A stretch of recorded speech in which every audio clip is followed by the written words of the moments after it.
Right guys, here we are once again. Thank you for tuning in. Today we should be talking about the 1985 Disney movie, The Black Cauldron. I know, it's an awesome film. But before we get into that, I just want to say, for those of you that have stuck by the channel and my Instagram as well, thank you very much. I have appreciated it immensely.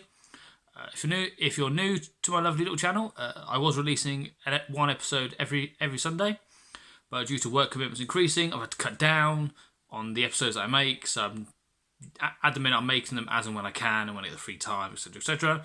If you have a family, you'll know that juggling family life and work life, it's a ball ache. But I love my family, I love my work, but I love movies as well. So I've got to try and squeeze it in somewhere.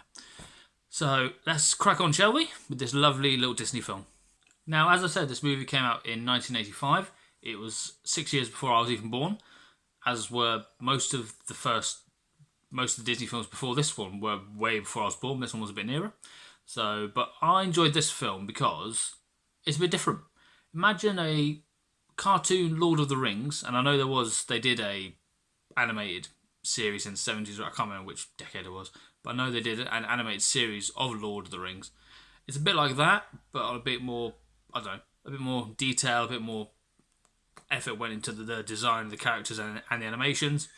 Of course, back then they did every frame by hand, so you had to go back, change the slightest amount. It's like claymation, but on paper and pencil instead of just clay. And it's a shame it's not one of the more recognised Disney films. As I said, it came out in 85, but fortunately, because the money it made, they didn't do very well at the box office, so it wasn't released on video until 13 years later in 1998, which of course was when I was about 7, so then I got to watch it, and I very much enjoyed it. It's a bit darker for most Disney films. There's one or two where there's Sleeping Beauty, there's Evil Witch turns to the dragon, Snow White and Evil Old Crone with the apple and all that usual Disney crap. But this one, it's a bit different. It's more like the King Arthur one, the Sword and the Stone, that's it. It's a bit more like that. You have a young hero. And essentially the film is, you follow this young teenager, the old man that looks after him, a young princess, and hairy creature who can talk and understand humans. Humans can understand him talking, and he's always constantly eating. Kind of like my child, really. But so it's about that, and they are on a mission to find a cauldron, the Black Cauldron, a massive cooking pot, as this cooking pot basically holds the power to release an undead army. And the person that wants to release the undead army is a naughty baddie called the Horned King, which when you're 7 or 8 years old watching the movie, it's pretty bloody scary, to be honest with you. It's a very dark kind of story. It has the hero, the villain or the evil king, the usual storyline, but it's very dark, very grown up for a Disney film especially. When I'm talking about it later, there'll be some pics coming up and you'll see what I mean. It's very dark for a kid to watch, really. It was for me, but I enjoyed it because I like those kind of things. I like the undead armies and things like that. And on the way to stopping the evil Horned King, they come across some 3 witches who, they're alright. They could have put something else in there, maybe like another monster or something like that. But they have to but the boy, the princess, the hairy creature, and the old man, they have to make a deal with the witches to get the Black Cauldron. So they have to get off them. They then claim the Black Cauldron.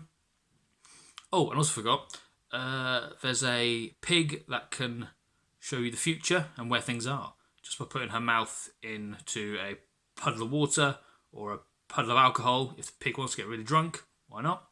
And it can show you in the reflection the thing you want most or where something is that you really desire.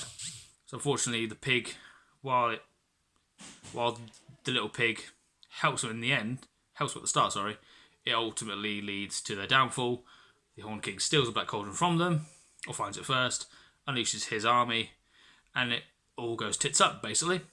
But luckily, the hero comes in, saves the day, destroys the Black Cauldron, because the little hairy man creature called Gurgi, I think his name is Gurgi, he sacrifices himself, saves the day, and the Horned King slowly gets pulled into the cauldron, bit by bit, kind of disintegrating.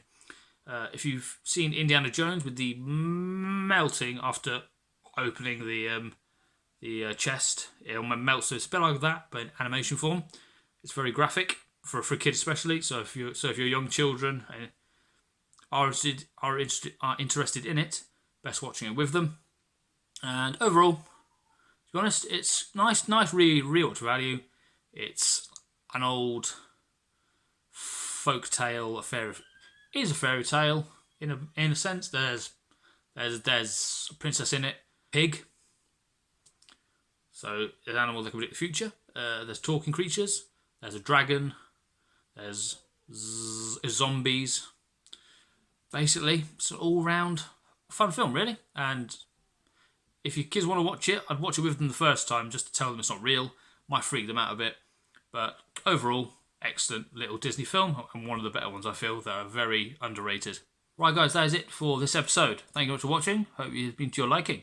If you haven't already, go click subscribe, leave a comment, whatever you want to do. Hit the notification bell so you don't miss out all those awesome things. And I will see you next time, which might be sooner than you think. If you didn't know, and if you want to keep track of what I'm doing, what movie topics I'm talking about, go find me on Instagram, should be down here somewhere, at My Favourite Movies Reviewed. Come on over, click follow, like some posts, and follow me on my little lovely journey. Bye guys, take care, bye bye.